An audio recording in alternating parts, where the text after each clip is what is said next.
afternoon, everybody. Well, I want to welcome you again. If you're joining us and you've seen other interviews before of Our Stories, Our Time, we want to welcome you back. We had a great interview this Tuesday, so we will have another wonderful interview again this afternoon. I am Carolina Quezada with the Nonprofit Partnership, and welcoming you again to another interview in our series that we call Our Stories, Our Time. And in this series, we interview nonprofit leaders to understand how organizations are navigating through the challenges of these current times. Now, by way of telling stories, we are chronicling the experience of organizations, and we're taking stock of what is happening in our communities. We're making an effort to capture brief stories coming from all types of organizations in our community and from the people who are leading them. So if you're watching us live on Facebook, again, welcome. And we want to encourage you to ask any questions of our interviewee today, who I will be interviewing in about a second or two. Or if you have any comments and you want to stop by and say hello, please do so. We would love to hear from you as we're chatting with our special guest today, who is Mr. Don Rodriguez, Chief Executive Officer of Boys and Girls Clubs of Long Beach. So Don, welcome. We are so excited to have you today. We've really been looking forward to this interview. Thank you for having me. I appreciate it. Absolutely. Now, Boys and Girls Clubs, a very strong brand in our communities, a very well-known organization. I think you and I, right before we went live, were talking about how, just about in every major metropolitan area, you're going to have a club, you're going to have a chapter. But for those who don't know the offerings and the programs and your branches and your school sites here locally in Long Beach, tell us a bit more about the club. Sure.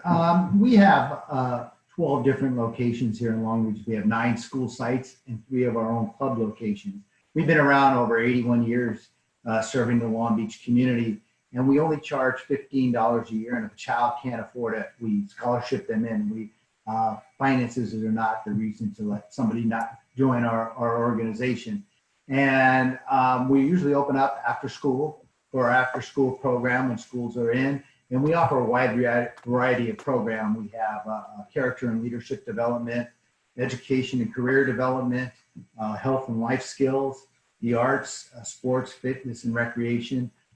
Typically, when during the school year, a child would come in after school, would have a chance to play, and then we would help them with their homework with one of our staff, and then they can go into a different program, whether it's arts, whether it's music. They can learn to play a musical instrument, whether they want to play in the gym, and at a couple of our locations we even have gardens where they can learn about gardening and healthy eating, we have a games room where we were talking before about ping pong and pool that's available at all of our locations, and with teen centers for the teens, college bound programs. So we offer a wide variety of programs. And right now during the summer, we open up at 8 o'clock in the morning and we go to 6 o'clock at night. Also, we do offer a full nutritious dinner for the child. So they could, most of the kids that we serve,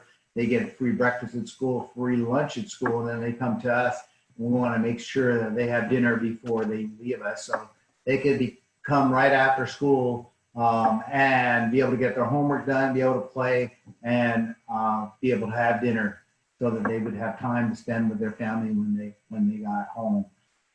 We have sports leagues, wide variety of sports leagues. We just opened up a new soccer pitch at our West Side facility across the street from Cabrillo High School, and at our Eastman Club on Atlantic and Del Amo, we just we're in the process of finishing a new climbing wall.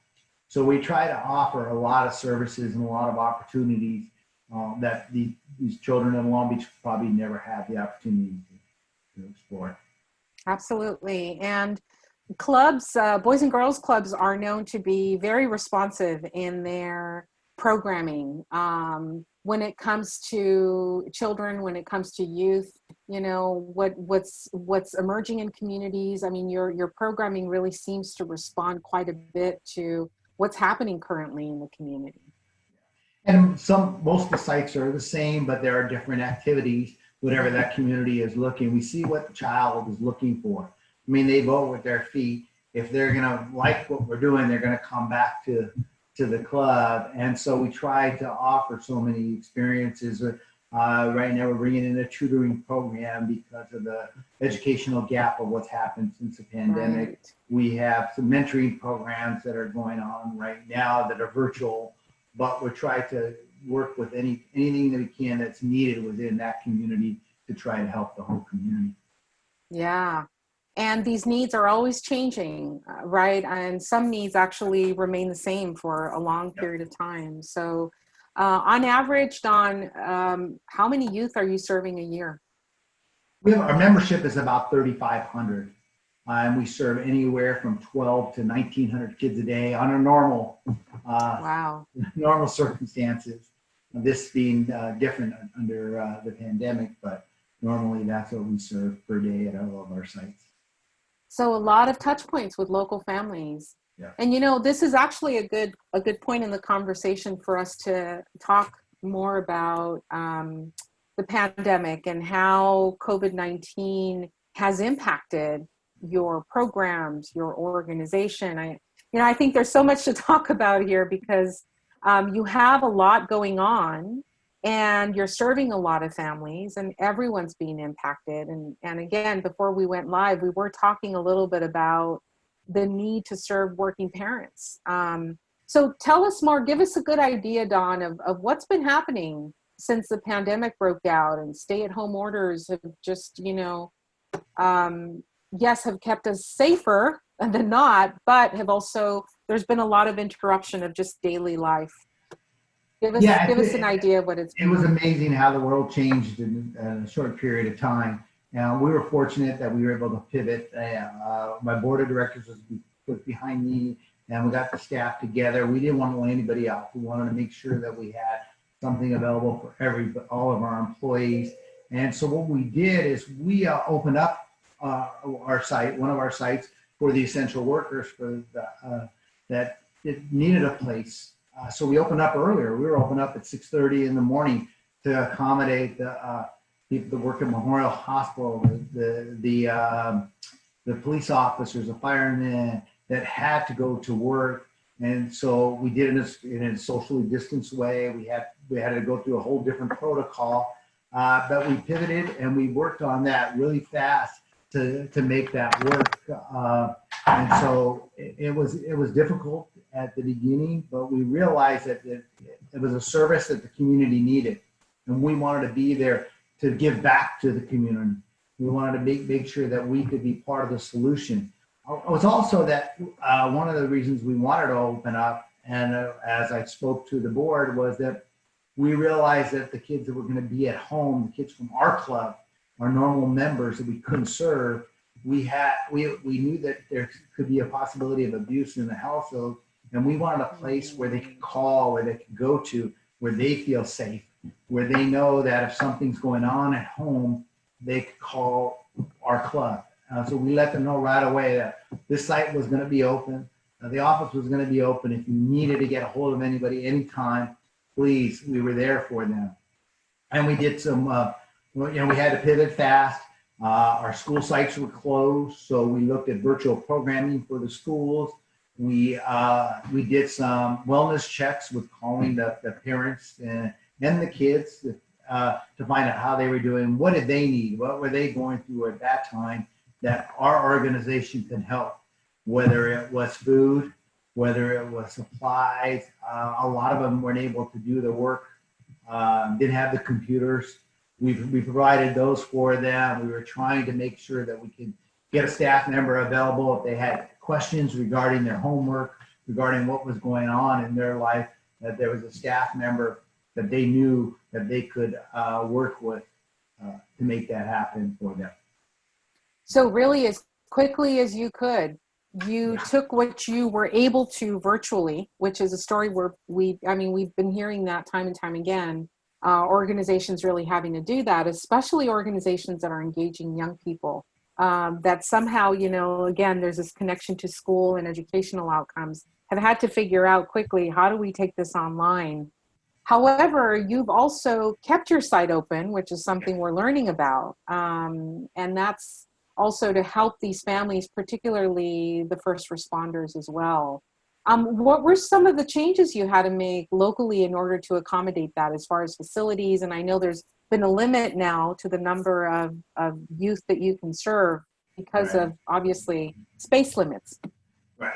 And one of our biggest locations right now, we've maxed it out at 75 children just to keep it safe with the 6 feet social distancing, to make sure that we have the proper supplies on hand. I mean, they have to take a temperature before they come in. The parents can't even come into the club anymore. And the staff we had to keep the staff. It was tough for some staff members too, to be in those situations. So we're moving people around and trying to make it the best we can for all the children we serve, even though we weren't allowed to serve the ones that were coming on a daily basis. We even opened up one of our sites for the city to use as a homeless shelter as it started the pandemic started to hit Long Beach. They were looking for locations, so we were looking at how we could partner with the city. What can we do to partner with everybody to make the city better? And they asked us, they could use one of our gyms. So they were using the gym for 2 months for a homeless shelter. And, it helped them, but it hurt us from not being able to open up our site. But we did what was right with the city and helped out the whole community. And that shelter is there. The city is still No, working with you. we just closed the shelter down about a month ago, and we've opened it back up now for the kids. But we did it for 2 months. We started in March and April for them.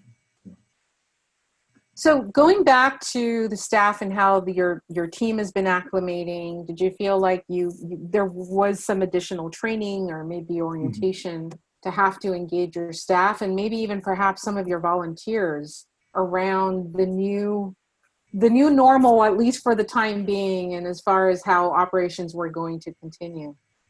Yeah, we had to really work with the staff that they understand that they're used to working with kids, but to keep that distance, to keeping your mask on, getting the children to realize that they have to have their mask on.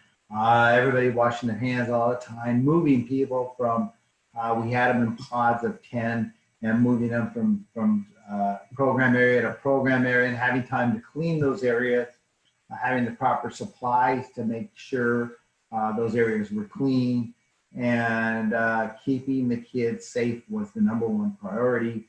And it was a little bit more challenging than we expected.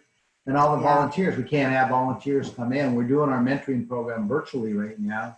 We're doing a tutoring program that's going to be virtual. And so it was harder for the volunteers. We couldn't do the sports programs. We just, like I said before, we have a new soccer pitch that we can't even get used for leagues or things that kids were looking forward to doing. So we've had a shift in that direction, and really trying to just see what we can do and what services that we can offer in a safe environment to help the families best possible. And on average, Don, how many volunteers do you engage? Typically, we would have over 100 or so volunteers per year coming to our sites. But as of now, we're just doing the virtual volunteering. Yes. So it does affect some of the other programs that like I said, the sports leagues and some of the other things that we're able to offer to the children. Yeah, absolutely. Yeah, all programs are certainly very strongly impacted at this time. What are you hearing back from families, the families you're serving, the parents, young people? You're probably getting a lot of, feedback as to what life is like now, and the adjustments that are having to be made. What in general is some of that feedback you're getting from the families you're serving, the young people that you're serving?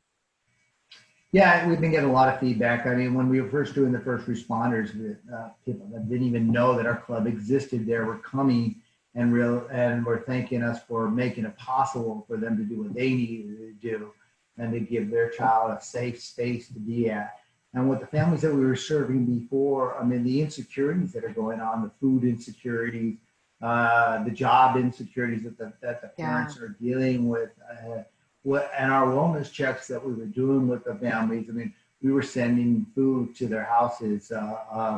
We were, if they needed it, with something there that they could do to try to release the pressure and the stress that the parents and the kids were going through in tight quarters, trying to keep their work up, trying to get some activities going for their kids.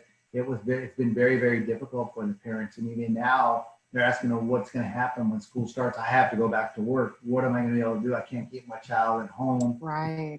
So there's a lot of insecurities that are going on with our parents and our children, and we're worried about the social and emotional wellness of the kids moving forward and what this will affect beyond them. And we're just trying to make sure that we're available to help in any way we can.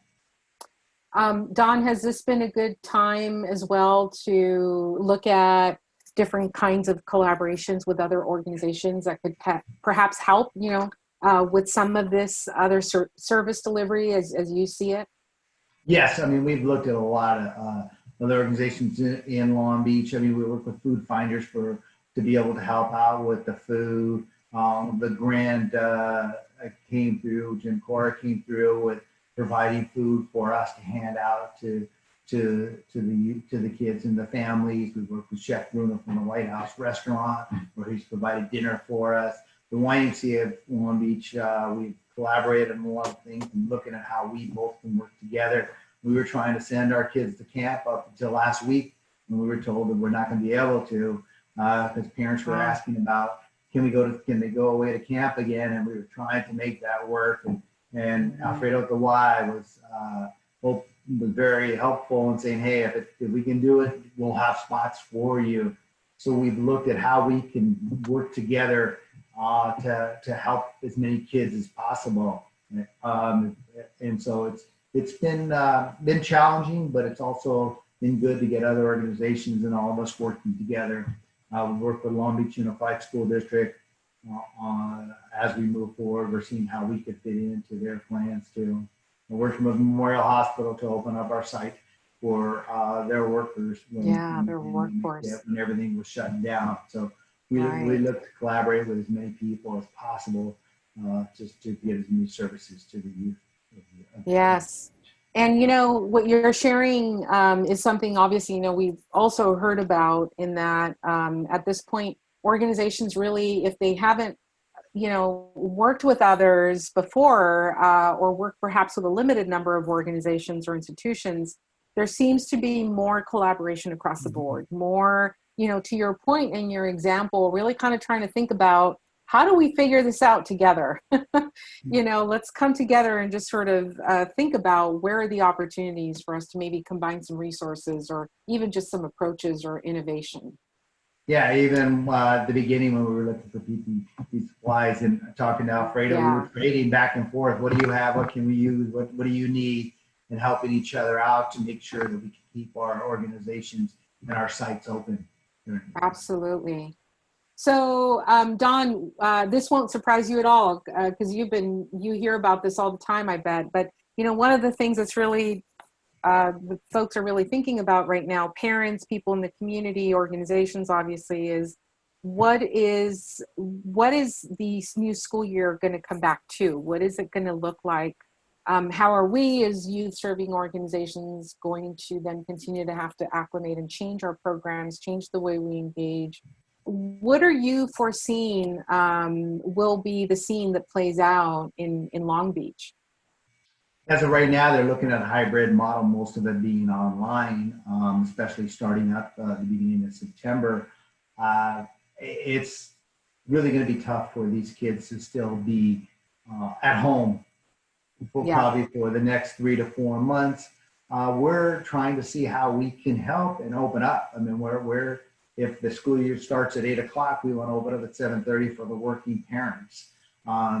It's going to be difficult from a financial standpoint to make sure we keep the funding going to make that happen, but also just to see the numbers, because we're one site right now would probably have about 250 to 300 kids. That we're comfortable at 75 maxing it out now because of the social distancing and moving the kids around in a safe way. And the other two sites, we're going to have to drop the numbers there too.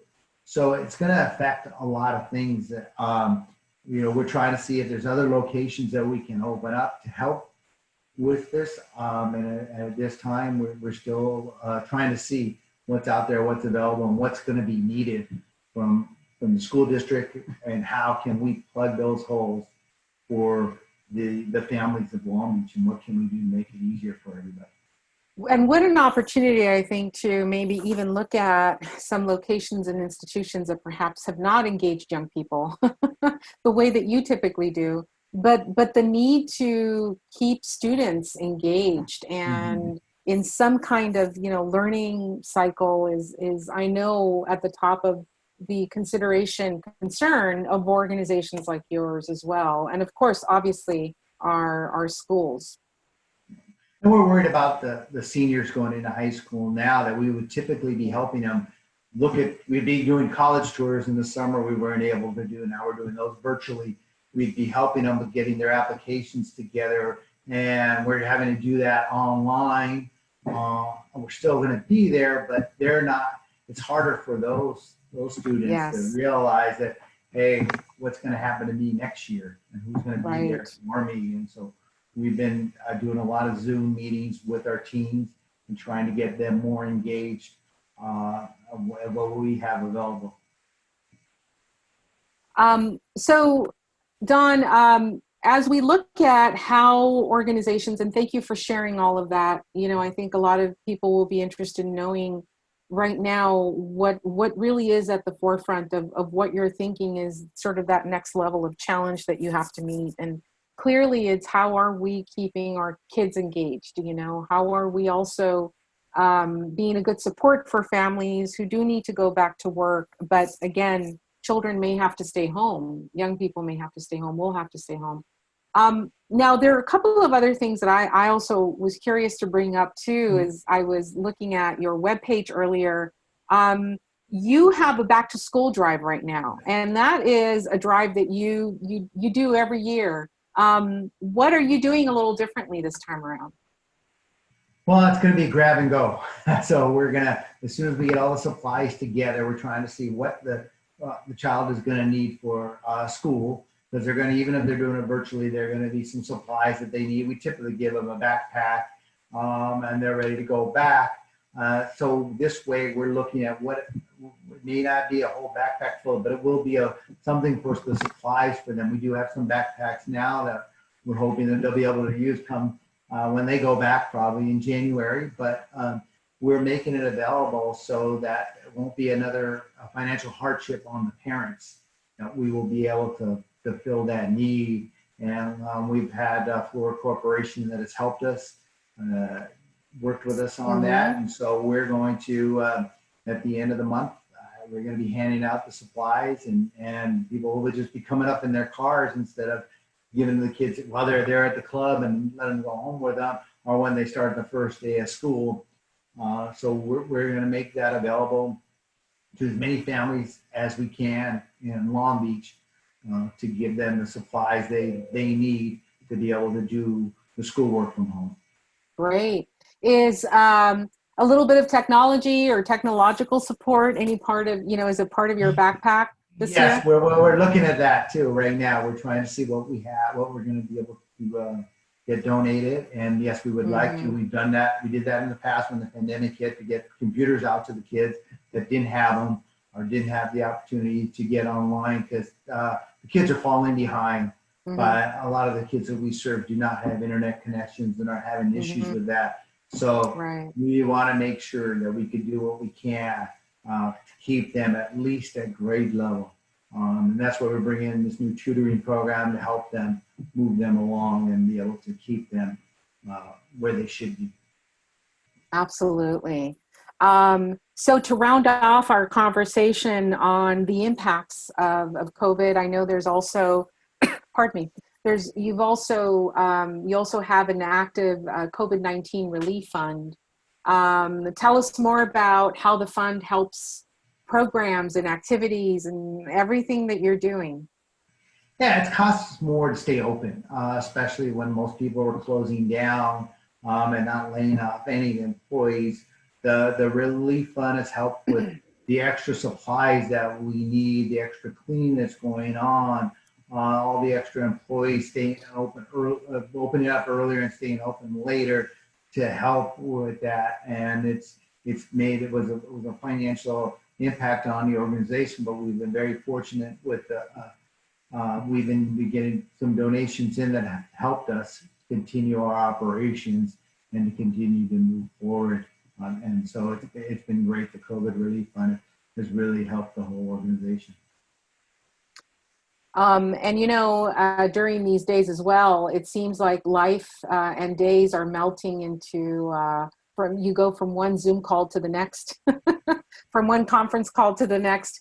And sometimes it's a little difficult to, the lines really do get blurred. I can see you're probably calling us from your office today, but you probably have days, and some of your team probably have days that they're working from home. Share with us what you're doing for self-care and just to keep, a balance in life. Yeah, hard. At first it was really hard because I was working 7 days a week to make sure we could stay open and make sure that we'd have something for not being, I didn't want to lay off any of the employees and wanted to give something they could do. So working with my team the first couple of weeks was hard. And now, it's trying to get into that routine of exercising, spending more time with my family, and that's helped a lot. Not having events to go to is giving me more time, spending more time in the office. But it's been challenging. I mean, most of it, we have everybody working from home. We have very, very few, unless they're working at the club sites with the kids. Mm-hmm. We have our employees working from home in the office. So it's made more for me to do, but it's been more helpful for them to be able to feel safe, comfortable, and trying to keep everything going here. So. Yeah, such a delicate balance. I think the directors are in the midst of these days, right? There's a safety consideration, but also to your point, and what we really learned from you today is, the really having to be there for the community, and keeping facilities that have to be kept open mm-hmm. and operative. So, Don, if you can believe it, we're at the end of our interview. See, time flies when you're having fun. Now, we can't leave without talking about Long Beach Gives. So I'd like for you to share a bit more about why is the club getting involved in Long Beach Gives this year? What is Long Beach Gives? Why should the community be paying attention to Long Beach Gives? Well, it was so successful last year. And when Julie Meehan brought this up and we got people involved in it, it was great for all nonprofits, not just from the big to the small nonprofits within the city. Get everybody to give on that day and get everybody to give what they can to help organizations, especially right now. Most organizations are facing some difficult, challenging times. Yeah. And raising money has been a lot harder during the pandemic than it was before. We've had to cancel 3 events that affected our fundraising, and I know a lot of organizations have done the same. So to get the whole community behind this is wonderful to see how people really care about Long Beach, and not just Boys and Girls Club. It's all organizations. So and we would hope that everybody would get behind it, their favorite organization, or find an organization, go on there. And there's some worthy causes here in Long Beach that could use their help. Absolutely. And thank you so much for your advocacy that way, because the nonprofit sector has not shut down. If anything, you've stepped up your game even more so than usual.